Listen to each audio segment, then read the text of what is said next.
Bueno, este taller es con una pregunta muy interesante que parece sencilla, como dijo una hermana, pero en realidad es una pregunta bien profunda. ¿Para qué fui hecha? ¿No? Y ha sido muy bueno para mí poder profundizar en esta escritura, perdón, en este título y obviamente ir a las escrituras. Antes, como hay algunas que no me conocen, quiero comenzar por presentarles a mi familia. Eh, Como decía Flor, bueno, yo soy discípula hace 27 años y ahí en la foto pueden ver a mi amado esposo Claudio, que también tiene 27 años de discípulo, y a mi amada y hermosa Victoria, que tiene 12 años. Eh, yo tengo 49 años, ya estoy casi que llego al quinto piso, me falta poco. Y bueno, llevamos 20 años de casados con Claudio, nos conocimos en la iglesia, más 6 años de amigo. Uy, allí hay una historia bien interesante, si algún día quieren saber de eso les puedo contar, pero Dios ha hecho de nosotros una familia que puede servirle, que nos amamos, que disfrutamos de pasar tiempo juntos. Así que yo creo que cada una de nosotras es un testimonio de lo que Dios ha hecho en su vida, ¿no? Así que para mí es un honor. Eh, Nosotros con mi esposo servimos en el diaconado. Mi esposo es el administrador de la iglesia. eh, También apoyamos en el grupo de liderazgo y en realidad algo que me encanta de lo que puedo compartir en las clases es lo que ha sido mi caminar personal con Dios y por eso quería compartirles acerca de esto. Bueno, yo creo que más de alguna vez nos hemos hecho esta pregunta, ¿no? ¿Para qué fuimos hechas? Y para que me vayan conociendo más todavía, aquí está la foto de la familia, ahí está Claudio, que me estaba apoyando aquí en las gestiones, ahí está Victoria. Eh, Como pueden ver, mi hija es idéntica a su padre. Es muy gracioso porque a veces estamos con Victoria solita y me dicen, oh, y su hija se parece a usted. Y yo le digo, espérense que vean al papá. Ahí van a ver si, si se parece a mí o no. Pero bueno, ahí está la foto de mi familia. Y aquí espero que ahora ya se vea eh, la foto de esta artista que les quería presentar. Yo creo que quizás hay alguien que la conozca. Ella se llama Billie Eilish. Es una cantante bien jovencita. Y a medida que vayamos avanzando van a entender un poco, ¿no? Ella es una cantante de origen estadounidense que actualmente tiene 22 años, pero que se hizo reconocida públicamente a sus 14 años, tiempo en el cual firmó un contrato con una compañía discográfica. Su primer sencillo, llamado Ocean Eyes, fue reproducido más de 194 millones de veces en la plataforma de Spotify. Dentro de sus premios están varios Grammys, Globo de Oro, Billboard y un Oscar a la mejor canción original en el año 2022. Tú te preguntarás, ¿por qué Margarita nos cuenta todo esto, no? Eh, y aquí va la razón de por qué les cuento todo esto. Esta es una canción que ella escribió, es una de sus últimas canciones.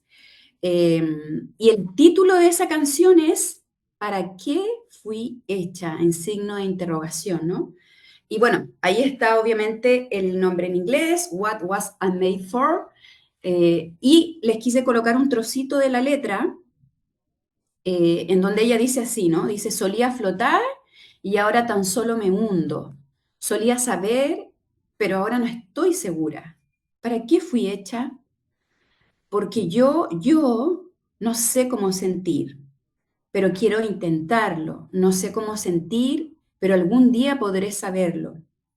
Creo que me olvidé de cómo ser feliz, algo que no soy, pero algo que puedo ser, algo por lo que espero, algo para lo que fui hecha.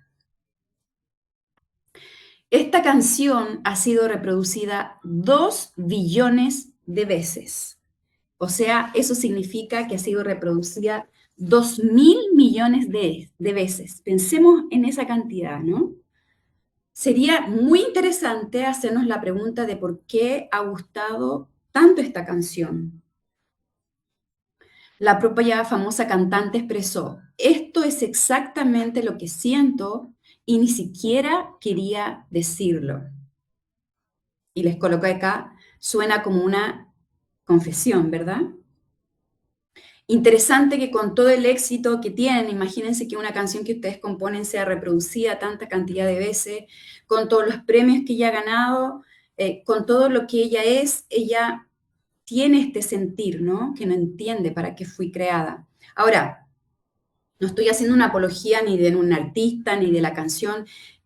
Yo sé que esta película fue bien controversial, que es la película Barbie, porque obviamente se distorsiona el rol de tanto del hombre como de la mujer, pero en el fondo, averiguando un poquito más, hay mucho de la esencia de lo que expresa esta canción, es como cuál es el sentido, ¿no? ¿Para qué estoy acá en la Tierra? Y dice acá, una de las explicaciones es lo dicho por la directora de la película, que tiene como tema principal la canción, habla sobre la búsqueda de un sentido que todos hemos perdido más de una vez. Entonces, para las que somos discípulas, para las que somos cristianas, para las que ya llevamos un camino con Dios, podemos pensar, bueno, yo ahora lo sé, ¿no? Y qué increíble que Dios nos permite entender que hay un plan de salvación, que fuimos creadas, ¿no? Con un plan, con un propósito. Eh, y como algunas compartían, bueno, algunas estuvimos compartiendo en la sala de Zoom antes de entrar directamente a la clase, y a veces podemos tener un sentir de, dependiendo en la etapa que estemos, es como creo que estoy hecha para esto, creo que no encuentro la razón o ya la encontré en Dios. Depende también un poco de la etapa que vivamos, pero ya si tú conoces a Dios, si tienes una relación con Dios, ya tienes una base, ¿no? Entendiendo por qué el Creador te hizo. Pero a veces hasta como discípulas nos pasa que cuestionamos, ¿no? Es como, ¿cuál es el sentido? ¿Cuál es el sentido de esforzarme? ¿Cuál es el sentido de buscar parecerme a Cristo? Eh, ¿Qué pasa con estas inquietudes, con estas dudas que tenemos muchas veces, ¿no? Que tiene que ver con nuestro sentido. Vayamos a la Escritura, que ahí encontramos siempre respuestas. En el Salmo 139, en los versículos 15 y 16 de la versión NBI, dice así, mis huesos no te fueron desconocidos, cuando en lo más recóndito era yo formado, cuando en lo más profundo de la tierra era yo entretejido. Tus ojos vieron mi cuerpo en gestación. Todo ya estaba escrito en tu libro, aunque no existía uno solo de ellos. Y es increíble pensar que Dios tiene un plan para nosotras, ¿no? Hay un plan. Esta escritura es una de mis escrituras favoritas de la Biblia, porque en el fondo habla de cómo Dios nos ve de una manera personal, ¿no? Eh, para aquellas que hemos tenido el privilegio de tener una vida en nuestro vientre, ¿no? Sabemos que algo se está formando, pero es algo que Dios hace. Y es increíble saber que Dios nos ve en ese momento, que ni siquiera la mamá puede conocer todavía a su hijo o su hija, pero que Dios nos ve. Y es increíble también pensar, como dice acá en la parte final, todo ya estaba escrito en tu libro. Todos mis días se estaban diseñando, aunque no existía ni uno solo de estos. O sea, hay un diseño, hay un plan, hay cosas que están escritas en el libro de Dios. Esta escritura habla de la providencia de Dios. ¿Habías pensado en esto que Dios tenía diseñado y tiene diseñados tus días? Para ir al Nuevo Testamento, en Juan 9, en el versículo del 1 al 3, en la versión NBI, vemos otra escritura. Dice, a su paso Jesús vio a un hombre que era ciego de nacimiento. Y sus discípulos preguntaron, Rabí, para que este hombre, perdón, haya nacido ciego, ¿quién pecó? ¿Él o sus padres? está así debido a sus pecados ni a los de sus padres, respondió Jesús, sino que esto sucedió para que la obra de Dios se hiciera evidente en su vida. Este es el único caso en los evangelios en donde se menciona y en donde Jesús hace un milagro con una persona que tiene una discapacidad de nacimiento. O sea, él había nacido ciego.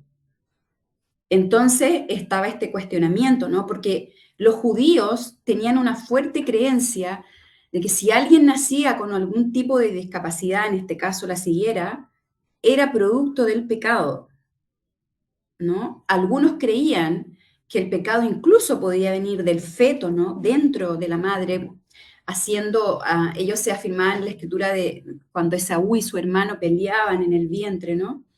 Pero también decían, es un castigo, ¿no? De algo que hicieron los padres. Por eso nació ciego. Entonces, es bien, es bien difícil esta escritura leerla, porque por un lado, imagínense la situación acá. Jesús en el capítulo 8 de Juan viene arrancando, viene huyendo, está peligrando su vida, porque lo que él hizo en el capítulo 8 fue predicar a los judíos, ¿no? Y les habla de que no necesariamente por ser hijos de Abraham significa que están haciendo la voluntad de Dios, entonces querían apedrearlo. En medio de todo eso, Jesús está huyendo y se detiene a mirar a este ciego. Jesús se detuvo.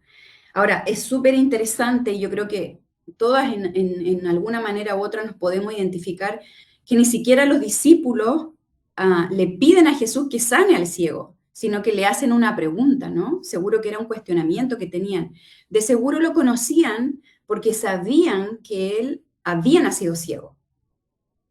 O sea, que era un ciego que quizá era conocido dentro del pueblo. Sabían de la historia de él. Pero es una pregunta bastante impertinente, yo me imagino, estando en los zapatos del ciego, hasta dolorosa, ¿no? Es como, además, es como están hablando de algo que tiene relación conmigo y no en una forma positiva. Me encanta que Jesús, en medio de cualquier cosa, se detiene a mirarnos, se fija en nosotros. Eh, Me encanta eso del corazón de Jesús, que no importa la situación, Él nos mira. Y la respuesta de Jesús es ni lo uno ni lo otro, sino que la obra de Dios se va a hacer evidente en Él. O sea, había un plan y después vemos que lo sana y pueden seguir leyendo en Juan 9 acerca de la historia, pero para centrarnos en el punto, había un plan para este hombre a pesar de que había de seguro vivido muchas dificultades en su vida. Entonces, para comenzar a profundizar, lo que quiero hoy día invitarte es a entender que más allá del plan de salvación, que es universal, que Dios quiere para toda la humanidad, hay un plan individual. Porque en estas dos escrituras vemos que Dios tiene un plan para nuestra vida, tiene un propósito claro, individual e irrepetible para cada una de nosotras. Y de verdad esto me encanta, porque todas somos diferentes, todas vamos a experimentar cosas distintas. El comentario bíblico de Matthew Henry dice así: Jesús fijó su vista en nosotros antes de que nosotros pudiéramos verle y fijar nuestra vista en él. Dios nos miró desde antes de convertirnos y esto para mí es muy evidente. Yo conocí de la iglesia a través de mi hermana. Yo soy la hermana mayor de 5 hermanos y la hermana que me sigue, que es 11 meses menor que yo, vive en Estados Unidos ahora, se llama Melina. Ella me invitó a la iglesia y, y yo pude reconocer, bueno, yo estudié la Biblia en 2 semanas y me bauticé, pero algo que siempre he compartido, y los que me conocen saben que yo hablo constantemente de esto, yo sentí y percibí que Dios trabajó desde mucho antes, y yo creo que cada una de nosotras puede ver algo así, ¿no? Dios trabajó mucho en mi vida para poder llegar al punto de rendirme a Él y reconocer que lo necesitaba, que necesitaba profundamente de Él. Entonces, cuando el comentarista bíblico dice, ¿no? Como, así como Jesús se fijó en este ciego, Jesús tiene la vista en nosotros, Dios tiene la vista en nosotros, pero la tiene de acuerdo al Salmo 139, cuando estamos siendo formados dentro del vientre materno. Hay un plan. Entonces, más allá del plan universal, hay un plan individual. Hay un plan que Dios tiene para ti. Entonces, la pregunta sería, ¿tengo claro el plan de Dios para mi vida? Y si lo tengo claro, ¿qué tan alineado estoy a ese plan divino? Porque muchas veces es fácil desviarse. Puede que tengas claro el plan, pero a veces nos distraemos, nos desviamos. Hay otras cosas que ocupan mucho más nuestra atención.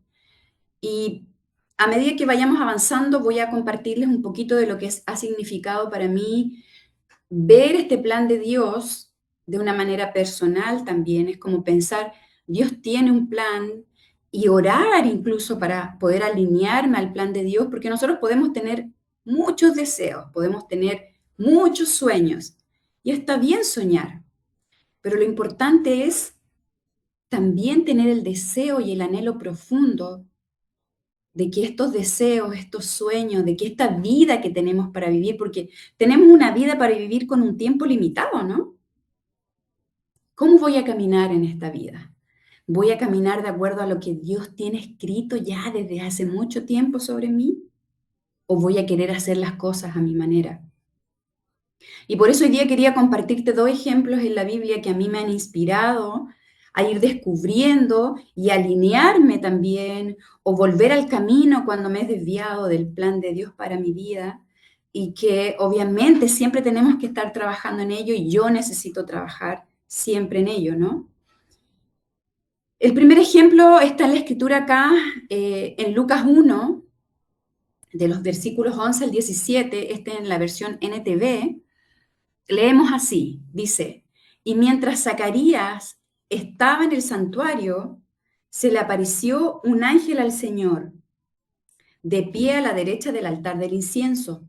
Cuando Zacarías lo vio, se alarmó y se llenó de temor, pero el ángel le dijo, no tengas miedo, Zacarías, Dios ha oído tu oración. Tu esposa, Elizabeth, te dará un hijo y lo llamarás Juan. Tendrás gran gozo y alegría, y muchos se alegrarán de su nacimiento, porque él será grande a los ojos del Señor. No deberá beber vino ni ninguna otra bebida alcohólica, y será lleno del Espíritu Santo aún antes de nacer. Y hará que muchos israelitas vuelvan al Señor su Dios. Será un hombre con el espíritu y el poder de Elías. Preparará a la gente para la venida del Señor. Inclinará el corazón de los padres hacia los hijos y hará que los rebeldes acepten la sabiduría de los justos. Para que sepan, lo que está marcado fue algo que yo a propósito quise marcar de la escritura, ¿no? ¿Y de quién estamos hablando? De Juan el Bautista.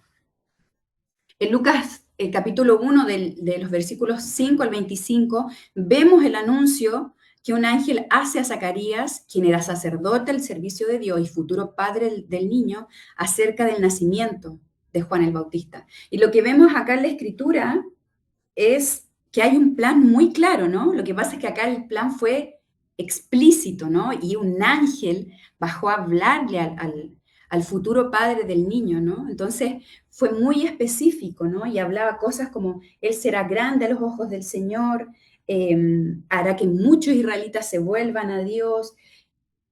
Y en el fondo está evidenciando el plan. La madre de Juan el Bautista se llamaba Elizabeth, que era pariente de María, la madre del Mesías. Es concebido de forma milagrosa y podemos ver que había un plan divino para él. Increíble pensar en esto, ¿no? Vivía en el desierto y tiene alrededor de 30 o 31 años cuando comienza el ministerio que se habla en los evangelios, ¿no? Entonces, aquí quiero contarles algo interesante. En el pueblo judío, tanto hombres como mujeres, alrededor de los 5 años más o menos, comenzaban a estudiar la Torá. La Torá son los 5 primeros libros de la Biblia. Y lo que tenían que hacer tanto hombres como mujeres era memorizar.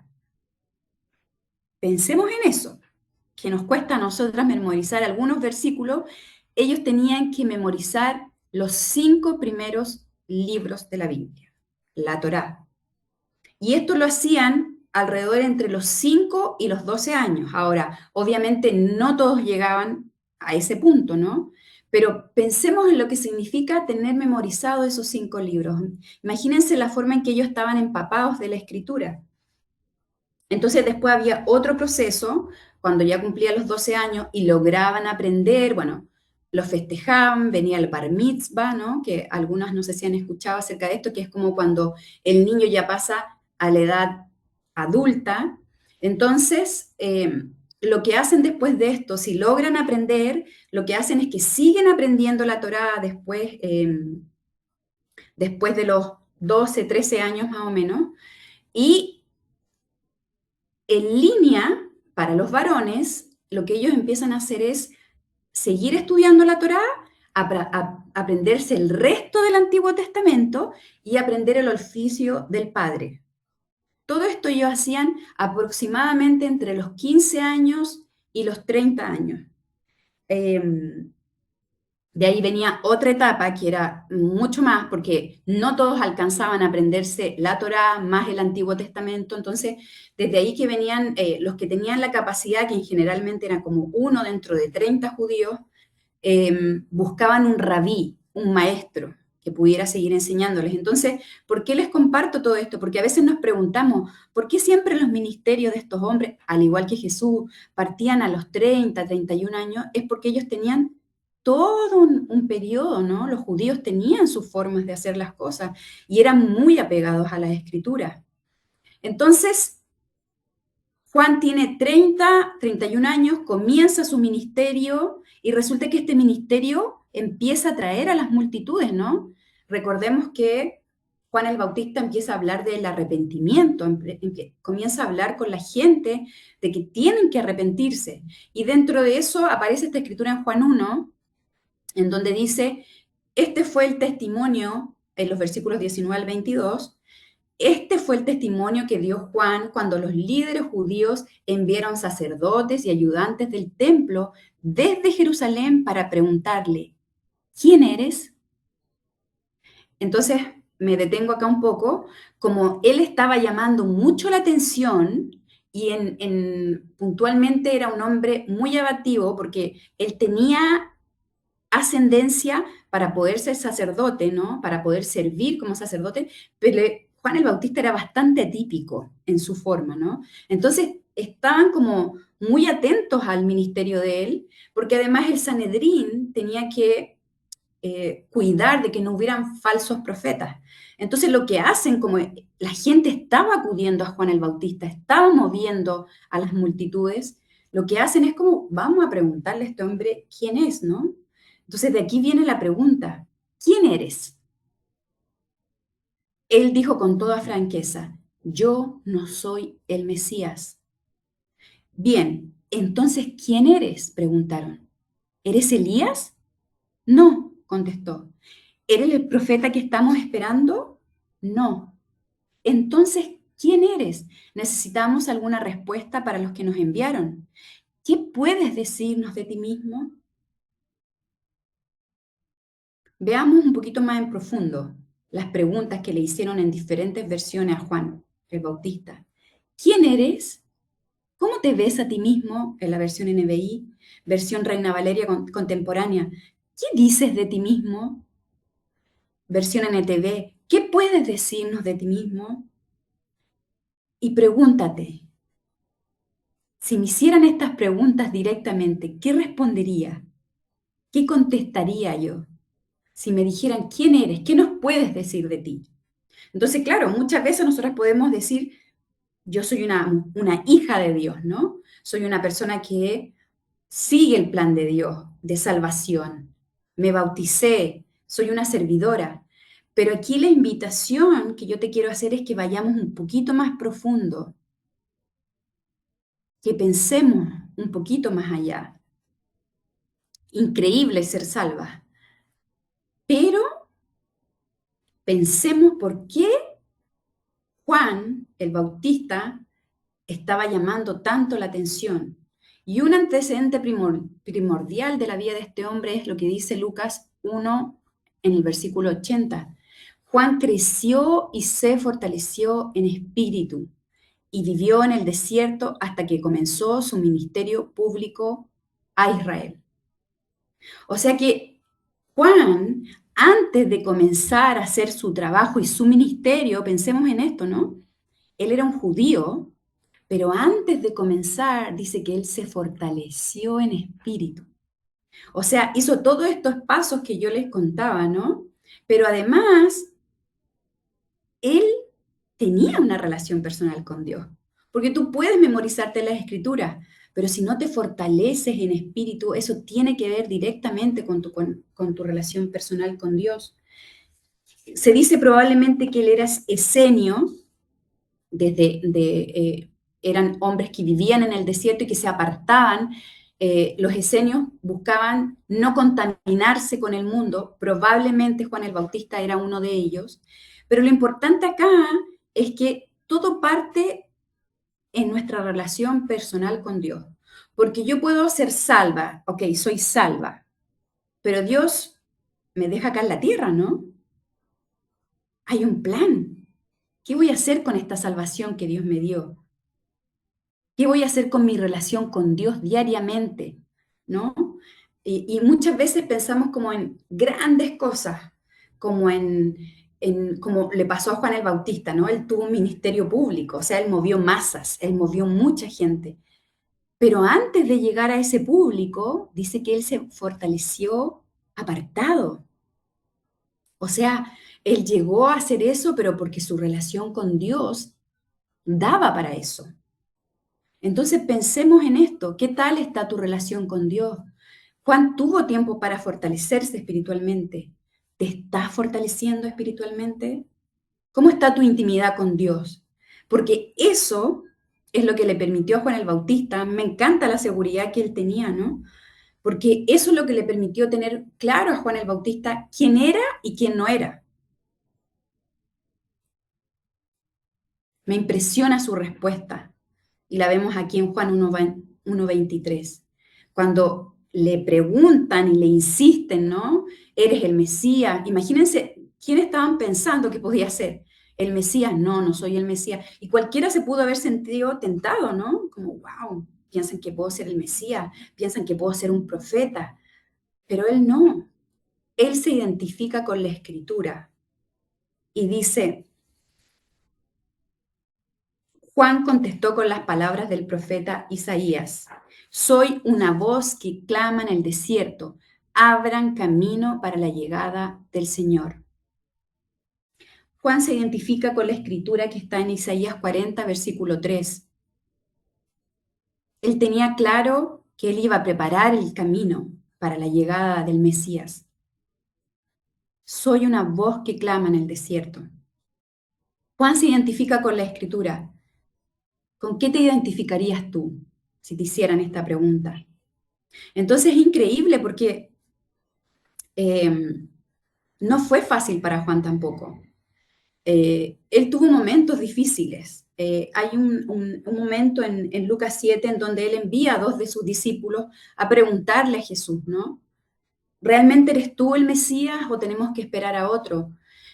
Hay varios comentarios respecto a esto, se dicen diferentes cosas, pero lo más fuerte es que tiene que ver con un momento de debilidad en su fe, que su fe luchó, y yo creo que eso nos puede pasar a cada una de nosotras. Él estaba encarcelado en ese momento, cuando pasó aquello que es tan difícil, ¿no? Porque en Mateo 14 se habla de que había sido arrestado, ¿por qué? Por hablar la verdad, ¿no? Porque él le había dicho a Herodes, le había dicho, no está bien lo que estás haciendo, ¿no? Porque estaba con la esposa de su hermano y lo encarcelan y posteriormente lo matan, ¿no? Entonces, él sí tuvo momentos difíciles, pero él tenía claro, yo vengo a preparar el camino del Mesías, yo con eso me identifico. Y tú puedes leer más en Mateo 3 acerca del ministerio que Juan tuvo, puedes leer completo el capítulo de Mateo 3, pero él tenía muy claro el plan. Él vivió el plan que había para él. Cuando aquel ángel Gabriel habló a su padre Zacarías, él dijo, él va a preparar, él va a ayudar a que muchos lleguen. Entonces, si te das cuenta, él tenía claro cuál era su propósito. Y me encanta porque hay otras partes de la escritura donde él se regocija de ver a Jesús y decir, ahí está el Cordero. Ahí está cuando yo les decía que había uno que iba a ser más grande que yo. Entonces me encanta porque donde él tenía tan claro quién era, tenía un corazón de reconocer al Mesías, aquel que él decía, yo ni siquiera merezco atarle las sandalias, la correa de sus sandalias. Entonces él sabía cuál era su lugar, ¿no? Ahora, vamos a ir a otro ejemplo, porque tú me puedes decir, bueno, pero era Juan el Bautista, o sea, fue engendrado de manera milagrosa. Bueno, veamos otro ejemplo. Cuando Jesús era un niño recién nacido, sus padres terrenales, José y María, lo llevaron al templo para dedicarlo al Señor en conformidad con las instrucciones de Éxodo 13:2. Conságrame el primogénito de todo vientre. Ese día la pequeña familia de Nazaret encontró a dos siervos de Dios. Uno de ellos es Simeón, a quien la escritura describe como justo y devoto y aguardaba la consolación de Israel, y la otra sierva es Ana, de quien la escritura dice así, y podemos ver aquí en Lucas 2, del versículo 36 al 38. Entonces, antes de leer la escritura, por favor, pensemos en que el pueblo judío esperaba la llegada del Mesías. Ellos sabían acerca de las profecías. Recordemos, ellos se sabían las escrituras, ¿no? Ellos tenían que memorizar las escrituras. Por lo tanto, ellos sabían que el Mesías tenía que llegar. Por eso fue tan fuerte que algunos no lo identificaron cuando él llegó, pero hubieron otros que sí lo identificaron. Y aquí vemos una mujer de la que podemos aprender mucho, Ana. Dice, había también una profetisa, Ana, hija de Penuel, de la tribu de Aser. Era muy anciana, casada de joven, había vivido con su esposo 7 años y luego permaneció viuda hasta la edad de 84. Nunca salía del templo, sino que día y noche adoraba a Dios con ayunos y oraciones. Llegando en ese mismo momento, Ana dio gracias a Dios y comenzó a hablar del niño a todos los que esperaban la redención de Jerusalén. Entonces, ¿qué está pasando acá? María y José, de acuerdo a la ley mosaica, van a presentar a Jesús. Eso se hacía alrededor de los 40 días de nacido el niño. Entonces, el Mesías tenía alrededor de 40 días de nacido y los van a presentar al templo. Y hay dos testigos. Uno es de quien se menciona acá en la escritura, Simeón, pero la otra es Ana, ¿no? Ella también fue testigo. Ahora, características de Ana. Su padre se llamaba Penuel, de la tribu de Aser. Este último fue el octavo hijo de Jacob. O sea, tenía ahí una ascendencia potente, ¿no? Se había casado joven. Recordemos que en la sociedad judía se casaban alrededor de los 13 años, y ahí se comprometían y se casaban. Y después dice que estuvo 7 años casada y se queda viuda. Entonces, pensemos, dice, se queda viuda aún incluso antes de que tuviera hijos, porque no se menciona que tuviera hijos ella. Entonces la escritura dice que era profetisa, pero lo que se menciona acá, y los comentaristas bíblicos, en este caso Matthew Henry, indica que no es que fuera profeta, ¿no? Sino que lo que trata de mostrar acá, dice, quizás esto no significa otra cosa, sino que tenía un entendimiento de las escrituras mayor que el común de las mujeres. Entonces, quizás había sido un don que ella había recibido, ¿no? Algo puntual. Ella tenía el hábito de proclamar la verdad de la palabra de Dios a otros. Quizás tenía un ministerio privado en el templo, ofreciendo palabras de aliento e instrucción a otras mujeres, ¿no? Entonces, aquí hay un plan personal también. Y no es un plan fácil. ¿Por qué? ¿Cómo crees que llegó a ser esta mujer? ¿Cómo crees que llegó a ser una mujer instruida? ¿Cómo crees que llegó a ser una mujer que quizás tenía un ministerio en el templo? La clave está en el versículo 37 de Lucas 2. Y no se apartaba del templo, sirviendo de noche, de día, con ayunos y oraciones. La tragedia había estado presente en su vida. Imagínense lo que es estar tan jovencita, casarse, ¿cierto? Y después pasan 7 años y queda viuda. O sea, ella tenía alrededor de 20 años cuando queda viuda.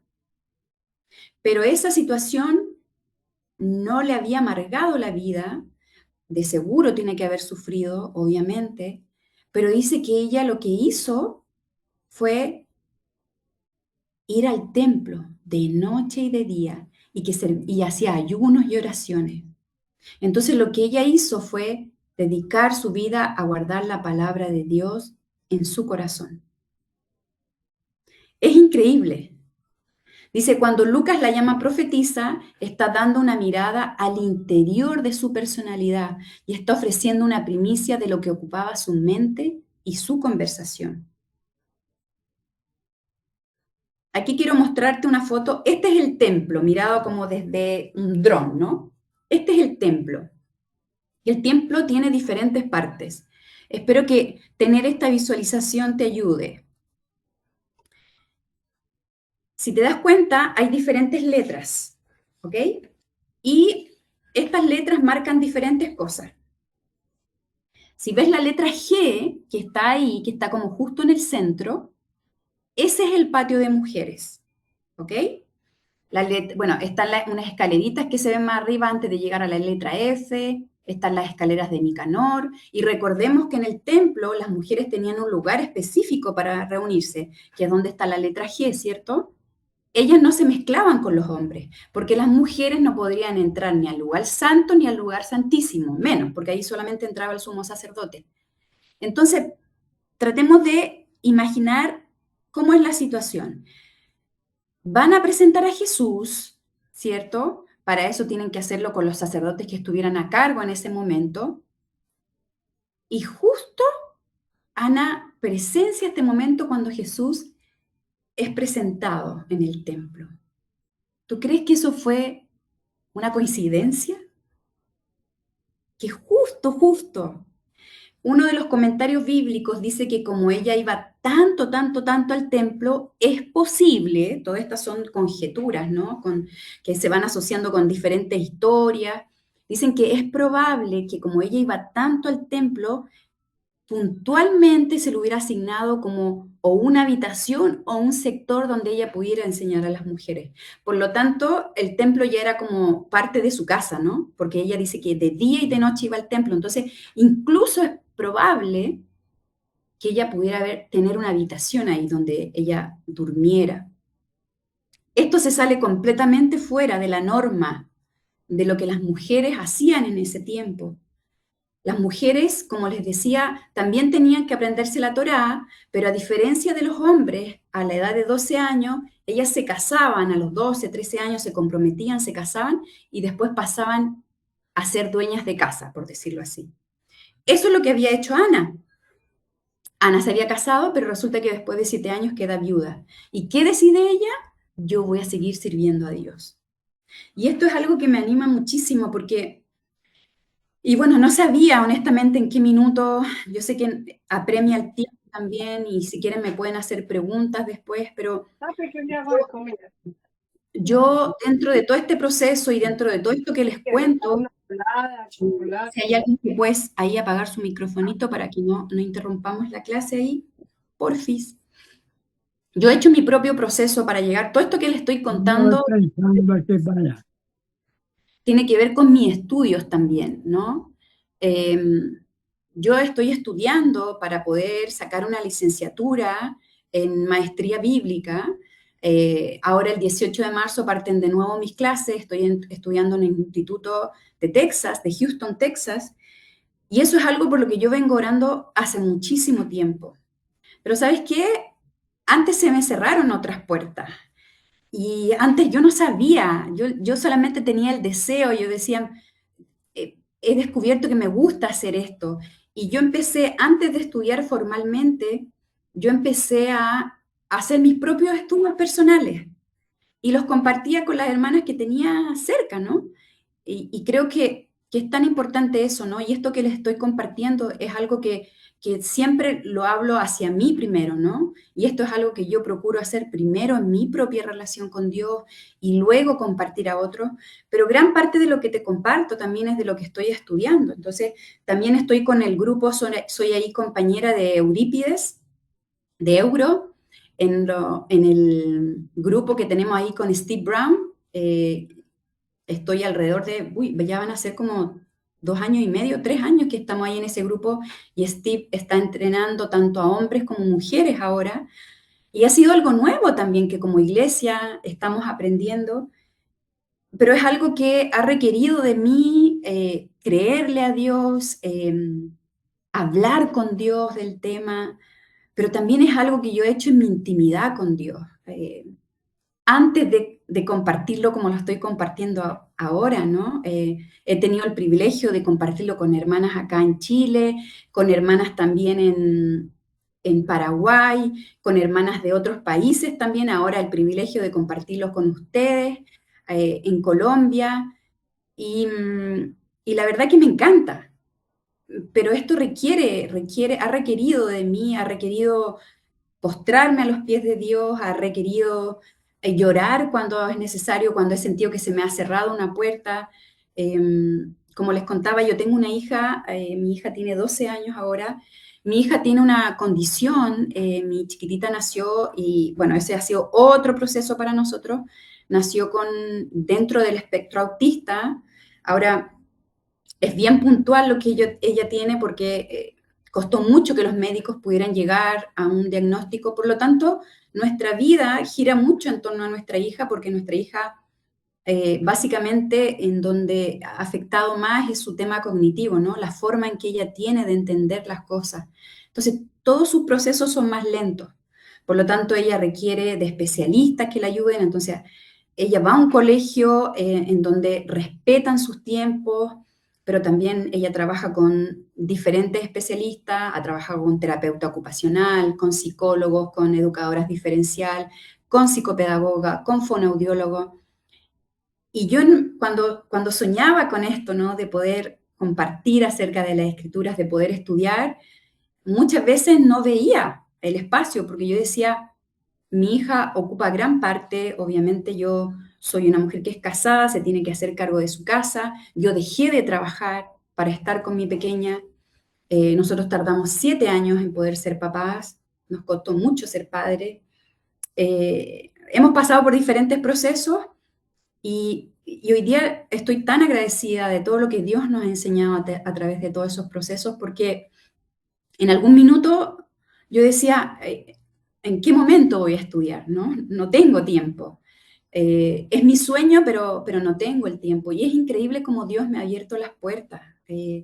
Hoy día soy una estudiante, puedo tomar los ramos que tengo el tiempo para tomar, porque aparte de ser esposa, dueña de casa, sirvo en la iglesia, eso ocupa también mucho de mi tiempo y me encanta hacerlo.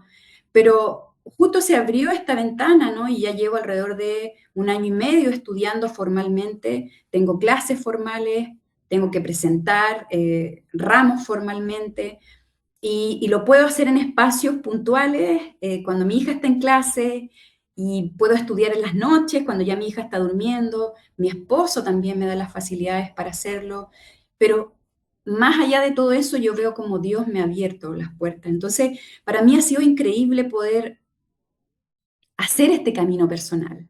Es como, sí, soy salva, sí, quiero servir a Dios, pero ¿cuáles son las cosas en las que puedo servir específicamente yo con mi vida, con mi historia de vida, con los procesos que me ha tocado vivir? ¿Qué es aquello con lo que Dios me dotó para servirle, ¿no? Y en mi caso, bueno, la enseñanza tiene una historia larga. Recuerdo que cuando trabajaba me mandaban mucho a enseñar a diferentes personas. Recuerdo que cuando era chica también me gustaba mucho estudiar. Entonces, En el fondo esto viene desde muchos años, solo que ahora mis padres por temas de dinero no me pudieron dar estudios universitarios, no teníamos el dinero. Entonces siempre fue un sueño para mí estudiar y qué mejor que ahora estudiar acerca de la palabra de Dios, ¿no? Entonces para mí es como que se están dando muchas cosas, pero que requieren obviamente de mi atención, de mi sacrificio, que requieren el sacrificio también de mi familia. Increíblemente, no tengo que pagar, hasta el momento el instituto me está dando gratis las clases, no sé si en algún momento lo voy a tener que hacer, pero, pero quería compartirles eso porque Dios Dios va abriendo, porque si Él tiene algo trazado y tú quieres realmente vivir ese plan, como Ana lo hizo, ¿no? Em, Imagínense, ella fue no solamente alguien que servía, sino que fue una testigo del cumplimiento de la llegada del Mesías. Pensemos en eso. Dice la escritura en Lucas 2:38, llegando en ese mismo momento en que Jesús estaba siendo presentado, Ana estaba ahí. Y las coincidencias con Dios no existen, ¿no? ¿Por qué Dios le habrá dado ese privilegio a Ana? Sin duda por su devoción, por su fe, pero también ella estaba atenta a esta revelación. Ella guardaba con esperanza y pudo tener ojos espirituales para discernirla. Por eso es tan importante nuestra relación con Dios. Por eso es tan importante nutrirnos de la Escritura. Porque ¿cómo crees que Ana llegó a ser esta mujer? El versículo 37 de Lucas 2 dice, y no se apartaba del templo sirviendo de noche y día con ayunos y oraciones, ¿no? Y aquí hablamos de esto, ¿no? Que la tragedia había estado presente en su vida, dedicó su vida a guardar la palabra de Dios. Entonces aquí tenemos dos vidas muy diferentes, la de Juan el Bautista y la de Ana, que tenían un plan para su vida. Si ustedes se dan cuenta, no es el mismo camino, son diferentes caminos, pero que se unen porque comprendieron el plan de Dios para su vida y lo mejor de todo, lo vivieron. Y para terminar, ¿por qué yo les hablé de esta cantante al principio que es famosa, que tiene 2 billones de personas? Porque claro, independiente de toda esta multitud, ella se hace estas preguntas, yo creo que todos nos hacemos estas preguntas. Y yo creo que dependiendo, como decían algunas también, la etapa en la que estemos, pueden ser cosas distintas también, ¿no? Pero todo parte construir una relación estrecha con el Padre. Nunca olvidarnos de eso. Buscar, vivir el plan de Dios para nuestra vida. Y esto no solo atañe a la salvación, sino también pedir al Padre que pueda revelarnos la o las formas en nuestra vida que puedan servirle, ¿no? Y que podamos ser plenas y completas en Él. Yo estoy convencida de que cuando vivimos el plan de Dios, nosotras podemos ser plenas en Dios, completas en Dios. Porque Dios sabe lo que es mejor. Si Dios ya tiene diseñado esos días, preguntémosle, busquemos, pidámonos que nos revele, como deseaba Pablo acá hacia los creyentes en Éfeso, ¿no? En Efesios 3:19, y con esta escritura ya termino. Dice, es mi deseo que experimenten el amor de Cristo. Me encantó esta versión porque no es solamente conocerlo, ¿no? Experimentarlo. Aun cuando es demasiado grande para comprenderlo todo, claro, nuestra mente limitada no logra, pero podemos experimentarlo.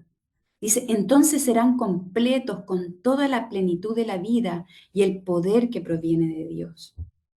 Entonces, hay un plan de salvación claro. Si ya eres salva, increíble. Si estás en ese camino, sigue por ese camino. Pero también, así como hay un plan de salvación para la humanidad, hay un plan puntual para tu vida, con tus circunstancias, con tu realidad, y que se puede comenzar a cumplir desde lo cotidiano.